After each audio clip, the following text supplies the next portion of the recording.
East India company ने जीता, दोनों ने बाद में समझौता किया। इस युद्ध में हैदर अली मारा गया।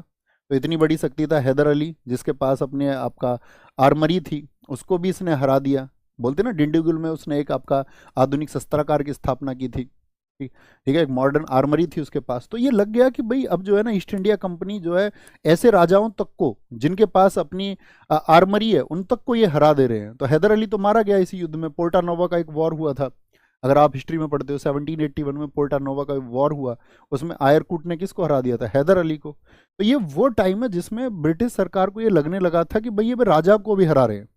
इसीलिए उन्होंने क्या बोल दिया कि भाई किसी भी राजा के खिलाफ तुम युद्ध करोगे या किसी भी राजा के साथ तुम कोई भी संधि करोगे तो वो किसको पता होना चाहिए? बोर्ड ऑफ कंट्रोलर्स को पता होना चाहिए। ठीक है, तीसरा हुआ था यहां पे, फिर ये कमजोर हो गए। तीसरा कब हुआ था? 1790 से 92 में यहां पे श्रीरंगपट्टनम की ट्रीटी साइन हुई थी, क्योंकि आपका हैदर अली तो युद्ध में मर गए, उनके बेटे टीपू सुल्तान आ गए थे बीच वॉर में 1782 में। इसमें क्या हुआ? इसमें टीपू सुल्तान के जो पुत्र थे, हैदर अली के जो पुत्र थे टीपू सुल्तान, उनको अपना 50% राज्य देना पड़ा था। और टीपू सुल्तान की मौत कब हुई थी? चौथे युद्ध में 1799 में। ठीक है, या ये सिर्फ समझाने मात्र के लिए।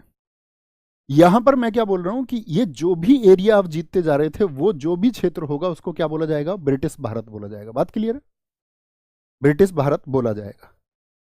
कभी भी पूछा जाए, याद रख लेना, ये पहला डॉक्यूमेंट था ये कहने वाला। आज से पहले ये बात कभी नहीं की गई थी। द फर्स्ट डॉक्यूमेंट, क्या बोलेंगे? ये फर्स्ट डॉक्यूमेंट था जो इसके बारे में बात करता है। कभी भी मैं आपसे पूछूंगा पहला कौन सा दस्तावेज है जिसमें भारत के क्षेत्रों को ब्रिटिश भारत कहा गया, तो आप बोलेंगे भैया 1784 का पिट्स इंडिया एक्ट है। ओके, अगली बात नोट करेंगे। गवर्नर जनरल की परिषद में कितने सदस्य होते थे अब से पहले? फटाफट से आंसर करो। गवर्नर जनरल की परिषद में अब 3 सदस्य होंगे, तो पहले कितने थे? तो आप कहेंगे भैया अब हमने कल पढ़ा था 4 सदस्य होते थे, जिसमें हमने बात की थी कि निर्णय कैसे लिया जाता था? बहुमत के आधार पर, मेजोरिटी पर, यानी 4 में से 3 का वोट पाना जरूरी था। अब इसको क्या कर दिया गया? यहाँ पे 3 सदस्य कर दिए गए। कितने? 3। पहले 4 थे, जिनको नहीं पता वो नोट कर लेना, पहले 4 होते थे। यानी कि in the council of governor general now will be the 3 members. अगली बात करते हैं अन्य प्रांतीय गवर्नरों के लिए। अन्य प्रांतीय गवर्नरों के लिए कि परिषद में भी अब 3 सदस्य होंगे। अब अन्य प्रांतीय गवर्नर आप समझ रहे हैं? मुझे बताओ बंगाल के अधीन कौन कौन से थे? आंसर करो फटाफट से। तो आप कहेंगे भैया पहले जो बंगाल के अधीन थे वो थे आपका कौन कौन से? बिहार बंगाल के अधीन था या नहीं था? बिहार वाला तो क्षेत्र अधीन ही था, लेकिन मैं प्रेसिडेंसी की बात कर रहा हूं। तो प्रेसिडेंसी कौन सी? मद्रास प्रेसिडेंसी इसके अधीन थी या नहीं थी? जी भैया। और कौन सी प्रेसिडेंसी थी आपका? बंबई प्रेसिडेंसी इसके अधीन थी या नहीं थी? जी भैया। तो वो जो प्रेसिडेंसी है उन्हीं को बोलते हैं हम प्रांतीय गवर्नर, यानी कि प्रोविंशियल गवर्नर्स जो होंगे आपका, जो प्रोविंशियल गवर्नर्स होंगे उनकी भी परिषद में अब कितने होंगे? उनकी काउंसिल में भी कितने होंगे? अब 3 ही मेंबर होंगे। ठीक है, मेजर पॉइंट लिखेंगे।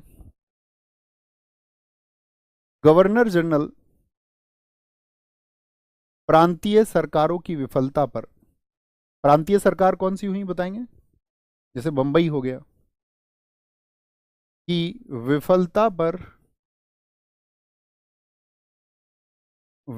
पर उन्हें बर्खास्त कर सकता था, बर्खास्त कर सकता था।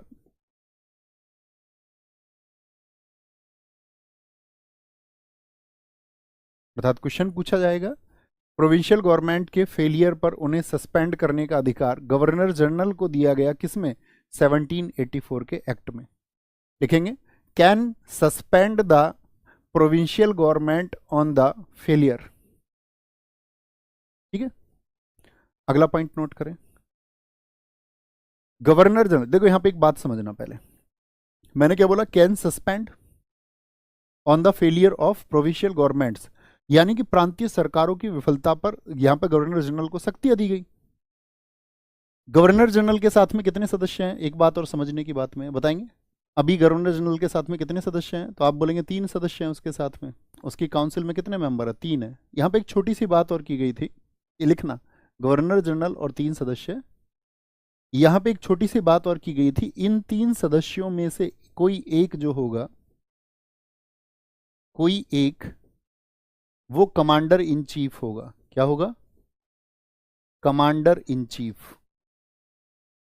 कमांडर इन चीफ होने का क्या मतलब है कि भाई ब्रिटिशियर्स की यहाँ पे सेना थी या नहीं? यस और नो? आप कहेंगे भैया इतने क्षेत्रों को जीत रहे हैं, आपने अभी बताया कि उन्होंने मैसूर पर वॉर किया, तो सीधी सी बात उनके पास एक सेना होगी। और जो सेना का प्रमुख है वो कौन होगा? सेना का जो प्रमुख होगा वो एक कमांडर इन चीफ ही तो होगा। कमांडर इन चीफ का मतलब ही क्या होता है? सेना प्रमुख। और सेना प्रमुख इन 3 सदस्यों में से कोई एक होगा, लेकिन वो कौन होगा? वो एक ब्रिटिशियर होगा। कौन होगा? वो एक ब्रिटिशियर होगा। ओके। प्रांतीय सरकारों की विफलता पर, ये हमारा 1784 के एक्ट की मेजर बातें, एक बार रिवाइज करते हैं, ध्यान से देखना। सबसे मेजर फंक्शन क्या है कि 1784 में कंपनी के कौन कौन से फंक्शन अलग कर दिए गए? व्यापारिक और राजनीतिक कार्यों को अलग कर दिया गया। बोर्ड ऑफ कंट्रोलर पर किसका नियंत्रण हो गया? सीधे ब्रिटिश गवर्नमेंट का। उसके बाद में हमने बात की कि जो ऑक्यूपाइड एरिया होगा उसको ब्रिटिश भारत बोलेंगे। साथ में गवर्नर जनरल की परिषद में क्या हो गया? सदस्यों की संख्या घटा करके 4 से 3 कर दी गई। जो बाकी प्रोविंशियल गवर्नर्स थे, अन्य छोटे छोटे प्रांत थे उस समय पर, क्योंकि ब्रिटिश जो ईस्ट इंडिया कंपनी उसका शासन बढ़ रहा था, उसने बोला कि भाई अब क्या होंगे आपका, यहाँ पर भी 3 सदस्य होंगे। साथ में गवर्नर जनरल को ये पावर दी गई कि जो प्रोविंशियल गवर्नमेंट है, जो प्रांतीय सरकार है, अगर वो अच्छा काम नहीं कर रही है, ताकि उनके अंदर एक भय रहे गवर्नर जनरल का। और गवर्नर जनरल पर कंट्रोल कर लिया था किसने पहले ही? तो आप कहेंगे भैया वो तो ब्रिटिश गवर्नमेंट ने कर लिया। और बाकी के जो प्रोविंशियल थे, जो प्रांतीय थे, उन पे कंट्रोल कर दिया गवर्नर जनरल का। यानी डायरेक्टली कंट्रोल किसका है? ओवरऑल कंट्रोल किसका है? तो ब्रिटिश गवर्नमेंट का है। ओके। तो यहां पे एक एक्ट आता है, उसको याद रख लेना, 1786 का। ये 1786 एक्ट लिख लीजिए, कोई दिक्कत नहीं है। यहां पे एक छोटी सी बात की गई थी, वो बात थी गवर्नर जनरल विशेष परिस्थितियों में, गवर्नर जनरल विशेष परिस्थितियों में, विशेष परिस्थितियों में अपनी परिषद का निर्णय निरस्त कर सकता था। अपनी परिषद का निर्णय, ये पावर दी गई यहां पर इसको। निर्णय क्या कर सकता था? निर्णय निरस्त कर सकता था। Can cancelled the decision of his council in special conditions. Okay. कैसी परिस्थितियों में? कुछ विशेष परिस्थितियों में जो उसकी अपनी काउंसिल है उसके डिसीजन को सस्पेंड कर सकता था। दूसरी बात क्या की गई यहां पर? Commander in chief, commander in chief general होगा, ये बात कर दी गई। यानी कि सेना की जो शक्तियां वो किसको दे दी गई? गवर्नर जनरल को। और साथ में विशेष परिस्थितियों में, तो क्या आप कह रहे हैं, आप ये कुछ ऐसा नहीं लग रहा आपको जैसी शक्तियां हमारे देश में राष्ट्रपति के पास में? यस और नो? कि विशेष परिस्थितियों में किसी डिसीजन को वो क्या कर सकते हैं? सस्पेंड कर सकते हैं। कमांडर इन चीफ हमारी सेना का जो प्रमुख होते हैं, इन्हीं पावर्स को हम बोलते हैं वीटो पावर। तो कभी भी आपको पूछा जाए गवर्नर जनरल को वीटो पावर किस एक्ट से दी गई? वीटो पावर, निषेधाधिकार की शक्ति। वीटो पावर क्या मतलब है? कि वो किसी भी निर्णय को पलट सकता है, किसी भी डिसीजन को, किसी भी डिसीजन को सस्पेंड करने की जो पावर है उसको बोलते हैं वीटो पावर। सबने पढ़ा है? नहीं पढ़ रहे होंगे तो आप जान गए होंगे। कभी भी मैं आपसे पूछूंगा वीटो पावर क्या है, तो आप छोटे से और आसान से शब्दों में कहोगे भैया किसी भी डिसीजन को रोक देना, किसी भी निर्णय पर रोक लगा देना, उसको पलट देना। सीधा शब्द याद रखो, किसी डिसीजन को रोक देना। ठीक है, क्लियर? आगे आते हैं, धीरे धीरे समझते चलेंगे, फिर लिखेंगे। 1793 का एक एक्ट भी आया बीच में, ये बहुत इंपॉर्टेंट है, यहां से सिर्फ एक क्वेश्चन बनता है। 1793 का एक एक्ट आया, और 1793 के एक्ट में क्या किया गया? कंपनी का या ऐसे लिखो, कंपनी के जो व्यापारिक अधिकार थे, क्या थे? या और भी आसान शब्द लिखवाऊं तो ऐसे लिख सकते हैं, कंपनी का लाइसेंस 20 वर्ष के लिए बढ़ा दिया गया।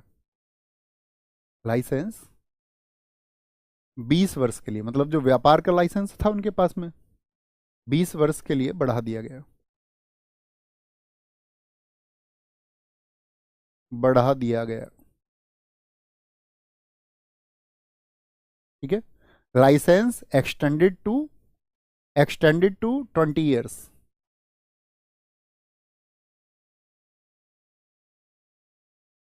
Bye which act? इस एक्ट से 1793 के एक्ट से। और एक इंपॉर्टेंट बात हुई थी कि बीओसी, बीओसी का में कितने सदस्य थे जरा बताएं फटाफट से, अगर आपने ध्यान दिया कक्षा में। बीओसी का वेतन अब भारतीय राजस्व से जाएगा। द सैलरी ऑफ द या wages of board of controllers भारतीय राजस्व से जाएगा। आप सबको पता है कि भाई इनको तो कौन वेतन देता था? ईस्ट इंडिया कंपनी वेतन देती थी, ठीक है। ईस्ट इंडिया कंपनी जो बिजनेस करती थी पहले, उस बिजनेस में उसका जो मुनाफा होता था, उस मुनाफे में से उन अधिकारियों का या उन ऑफिसर्स की सैलरी जाती थी। लेकिन अब क्या बोल रहे हैं कि ईस्ट इंडिया कंपनी के मुनाफे से नहीं, जो भारतीय राजस्व है उसमें से इन लोगों का क्या जाएगा? सैलरी जाएगा। और साथ में यहां पर इन्होंने ईस्ट इंडिया कंपनी को एक बात और बोल दी ब्रिटिश गवर्नमेंट ने कि भैया तुम अपना जितना भी एक्सपेंडिचर है, ठीक है, जितना भी तुम्हारा एक्सपेंडिचर है, जितना भी तुम्हारा खर्चा है, अर्थात तुम्हारा जितना भी खर्च है, उस खर्च को काट करके कुछ भी करो, कैसे भी करो, और 5 लाख रुपए जो है ना वार्षिक रूप से वो ब्रिटिश गवर्नमेंट को जाने चाहिए। 5 लाख रुपए की डिमांड किसने की? आपका ब्रिटिश सरकार ने, कि भैया तुम जैसे भी अपने वहां पे व्यापार करो, जिस तरह से व्यापार कर रहे हो, हमें इस बात से मतलब नहीं है। तुम जो भी बिजनेस करते हो वो सब खर्चे कटेंगे, जो अनुपात, जो किसी किसी को कमीशन जाना है, कुछ भी जाना है, आप राजाओं को जो लालच देते हैं, गिफ्ट देते हैं, सब कुछ काट कूट करके, हमें उस बात से मतलब नहीं है। कितने रुपए आने चाहिए? 5 लाख रुपए आने चाहिए, ठीक है। तो 20 वर्ष के लिए आप जानती हैं कि जैसे कि भाई कंपनी व्यापार कर रही थी, तो कंपनी के व्यापार से किसको फायदा हो रहा था? कंपनी के व्यापार से किसको फायदा होता था? कंपनी के व्यापार से फायदा हो रहा था आपका ब्रिटिश गवर्नमेंट को। तो ब्रिटिश गवर्नमेंट तो ये चाह रही थी ना, ये व्यापार करते रहे, धीरे धीरे ये व्यापार आगे बढ़ते रहे और हमको ये मुनाफा देते रहे। बस इन पर कुछ शर्तें धीरे धीरे धीरे धीरे धीरे धीरे स्लो पॉइजन की तरह इन पर थोप देते थे। यहाँ पर क्या शर्त थोप दी गई कि भाई तुमको जो है ना अपना कितना 5 लाख रुपए हमको देना होगा। किसमें बात की गई है? किसमें बात की गई है? 1793 के एक्ट में। और बोर्ड ऑफ कंट्रोलर्स का वेतन भी अब इंडियन रेवेन्यू से जाएगा। किसे? इंडियन रेवेन्यू से। The wages of board of controllers will go from Indian revenue, ठीक है। अगली बात पर आते हैं, फिर आता है इंपोर्टेंट से। तो बीच के छोटे छोटे चार्टर थे, एक इंपोर्टेंट चार्टर आता है चार्टर एक्ट। इसको इंपोर्टेंट मानना क्योंकि यहाँ एग्जाम में बहुत क्वेश्चन पूछे जाते हैं। Charter act 1813, charter act 1813। मेरा पहले आप लोगों से एक क्वेश्चन है, इसको समझाने से पहले मैं आपको वर्ल्ड मैप दिखा देता हूं पहले, फिर एक क्वेश्चन पूछेंगे। ये बताओ मुझे, यूरोप किधर है? पहले तो उधर नजर गड़ाओ अपनी, उस एरिया पर अपनी नजर गुड़ाओ जो आप समझते होंगे। पूरी दुनिया में कितने महाद्वीप हैं? पूरी दुनिया में आप कहेंगे भैया 7 महाद्वीप है। ये कौन सा है? ये कौन सा महाद्वीप है? ये भैया नॉर्दर्न अमेरिका है। ये कौन सा है? ये साउथ अमेरिका है। ये साउथ अमेरिका है, ठीक है। ये वाला एरिया कौन सा है? ये एशिया है। कौन सा है? ये एशिया है। ये वाला एरिया कौन सा है? ये यूरोप है। क्या है ये? यूरोप है। ये वाला एरिया कौन सा है? ये अफ्रीका है। अफ्रीका महाद्वीप है। क्या बोलेंगे? अफ्रीका महाद्वीप है। ये कौन सा महाद्वीप है? ऑस्ट्रेलिया महाद्वीप है। ऑस्ट्रेलिया। और ऊपर नीचे वाइट वाला जो एरिया होता है ये अंटार्कटिका है। कितने महाद्वीप है टोटल? 7 महाद्वीप है, ठीक है। सर चार्टर का क्या मतलब होता है? दोस्त कल की क्लास में कराया, सारी क्लासेस रेगुलर करनी है। चार्टर का मतलब होता है राजलेख। राजा ने जो लेख जारी किया है।